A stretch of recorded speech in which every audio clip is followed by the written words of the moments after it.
U.S. National Security Advisor John Bolton. Ambassador Bolton, you mentioned that in Putin's mind, and Americans, for some reason, love so much to read Putin's mind. So I will rely on your capacity to do that, because we, the Russians, don't always succeed in that. Do you think the Ukrainian state will continue to exist after Russia fulfills its objectives in Ukraine, its military objectives? Well, we don't know what the military objectives are, but I think the Ukrainian state can certainly exist in exile, even in the worst of circumstances, as governments did in World War II after the Nazi occupation. And I think that's something that Putin and his advisors should have considered before they began this operation. But I don't see how at this point the Russian military can really expect to take control of the entire country. I think that's beyond their grasp. Maybe that's also beyond their aspiration, because the Kremlin has never pronounced that to be its objectives. All it said. Well, it hasn't said what its objectives are, but it's attacked the capital city. No. It did say that the objective number one was demilitarization and taking out Ukraine's military infrastructure, and the second objective was what he called denazification. That is the elimination of far-right militia groups in Ukraine. But let's talk about total pretext, as we know. Those were made up objectives. Of course, you know the best. Mr. Bolton, you know, how many times did the United States attack foreign lands on false pretexts? Innumerable times, but yet... 0 times, as far as I know. Of course, especially the second invasion of Iraq. Yeah, the chemical weapons, and we all remember that. But anyway, you said that the Russian the Russian military effort is now bogged down, to the surprise of many Western analysts. And I wonder if this surprise of Western analysts rose out of the very different ways in which the Russians and the Americans fight their wars. The Russians relying far more on the manpower, and the Americans relying far more on the heavy artillery. Well, let's go back to Iraq's chemical weapons. You know who also believed that Iraq had chemical weapons? The United Nations, because Iraq itself had declared those chemical weapons after the first Gulf War and never showed them. So now you are hiding behind the facade of the United Nations. That wasn't never a strong point in your career. You were never a big fan of that organization. I thought it might be impressive to you. The issue now is not the different styles of warfare that countries engage in, although the Russian style is going to cost it in casualties, sadly for Russia, going forward, and the families that will suffer as a result from it. It's whether completely unprovoked aggression is acceptable, and the answer is that it's not. So this is something that Russia is going to pay a heavy price for. The tragedy, though, I think, is that the U.S. failed to deter it to begin with. But that's not going to lessen the price for Russia. I actually agree with you that the Russians are taking upon themselves a risk of higher military casualties, precisely because they have an objective of limiting civilian death toll, and there is a very understandable tactical. Certainly not doing a very good job of that. They're actually doing that a pretty good job. And if you compare the casualties in the first few weeks of, let's say, the Iraqi offensive and the Ukrainian offensive, it's incomparable. You cannot even compare that. That's true. That's true. There are substantially greater civilian casualties in Ukraine. No, you're actually lying. You are lying here, because according to the UN, in the 4 weeks of the Ukrainian campaign, around 800 people were killed. If we compare that to the first 6 weeks of the shock and awe operation, it was around 7,400 civilians killed. Those are official figures, and we are not even talking about how those official figures were achieved. But coming back to the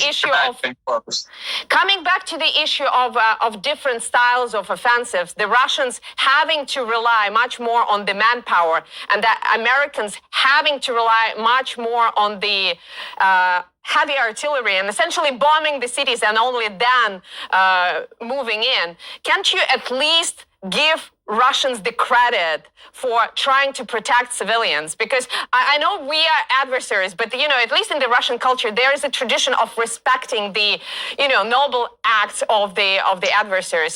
Can you be a little bit more straightforward here? Well, I'd respect noble acts if I saw any. The fact is the approach that Russia is using here, very familiar to President Putin, what he did in Chechnya, in the Second Chechnyan War and during the Yeltsin term, what he has been doing in Syria. And really, it is a style of warfare that I think is shocking to the rest of the world. It may be unusual. It may be because it's in Europe rather than in Chechnya or Syria. It shouldn't be that different, but in fact, I think people understand this is a very brutal form of warfare, and it's not going to achieve Russia's objectives, to say the least. Any form of warfare is brutal, but it's much more careful of the civilian casualties than the American style. And since you mentioned Syria, we actually call that style the Swiss cheese style, because in Syria, if you remember, if you looked at the map of Syria during that offensive, there were lots of opposition-held enclaves located right next to the government-controlled areas, precisely because of Russia's refusal to use heavy artillery on heavily populated areas. That is very different from the way the Americans fought that war, and the Russians brought a totally new style of warfare to the Middle East, which the Middle East actually appreciates, believe it or not. Yeah, well, we could take a vote of that throughout the Middle East. I mean, I think Russia in some cases was content to rely on a Syrian ally to attack the civilian targets the Russians gave them intelligence about. We were talking before about the Syria and how Syria posed a threat to the United States because it was a seed of Islamic terrorism. Now, there is a credible concern not only in Russia but also around the world about the rise of far-right battalions in Ukraine. Ukraine, that according to America's own experts, has been used as a training ground for far-right militia from around the world. And the forces that President Zelensky, despite his 3 years in office, not being able to control. Is that a legitimate threat as far as you're concerned? Well, American legislation forbids any assistance that we give to Ukraine going into any terrorist hands, right, left, or anywhere else. And those don't become acceptable simply because they happen to be on the Ukrainian side of the border. But none of that excuses the aggression that Russia has committed and continues to commit. These, again, are pretexts that are coming after the decision was made that Putin wanted to establish Russian hegemony over Ukraine through the use of force. Mm-hmm. Well, you mentioned that it's pretexts that only appeared after the launch of this offensive, and I want to give you some figures from the Time magazine article last year, which cited that 17,000 foreign fighters have come to Ukraine over the last 6 years from over 50 countries. Some of them were associated with terrorist attacks in the West, including the one in Christchurch, New Zealand, where 51 people were killed. If that were happening close to your border, would you be okay with that? Well, if I thought it were true, it would be a concern. But so if you have this information, if you have this information and can verify it, then I think you need to present it, and people can make up their own minds. But even if everything you've just said is true, it has absolutely nothing to do with Russia's invasion of Ukraine. Well, how is it not? How does it have anything to do with Russia's invasion in Ukraine? Because if you actually look at what's happening on the ground, the most notorious clashes, the fiercest clashes that occur there are not between the Russian and Ukrainian military forces. They are between the Russian troops and the far-right military battalions. And where, just for my information, where did these supposed clashes take place with these? Mariupol. Are you familiar with this town? I think there are around 130,000 civilians that are being still held hostage there, not being let out despite the existence of humanitarian corridors both to Russia and to mainland Ukraine. Have you ever heard about that town, Mariupol? And the Azov battalion that took a seat there? This is the only newscast of which I'm aware that says that the people fighting there for Ukraine are right-wing terrorists. And I think that's something you really need to consider. Everything we see and independent Western press observers believe believe that this is the Ukrainian army making a very heroic stand against overwhelming force. It has nothing to do with right-wing terrorists. Now, let's talk about how this may end. You advocated for the harshest possible sanctions against Russia, a Ronald Reagan type of response, which would combine a firm stance and support for Russia's opposition. What can possibly be achieved through that? Well, I think this is really up to the Russian people now. I don't know that anything will necessarily take place during the course of the war, but I think a lot of Russians are voting with their feet, leaving the country, and expressing their concerns. We've seen some real acts of bravery inside Russia, and at one point we could find out what Russians really think if they'd actually have a free and fair election. Mm-hmm. Can I ask you one more question about the reaction of China? Because many analysts, both in the East and in the West, agree that China's position would be crucial in determining how much pain Russia suffers in the face of Western sanctions. And it's evident from the latest call between President Biden.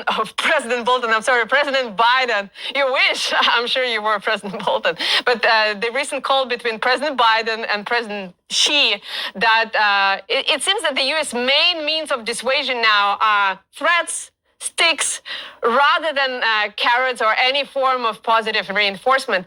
Do you think Beijing will find it appealing or threatening enough to comply with Washington?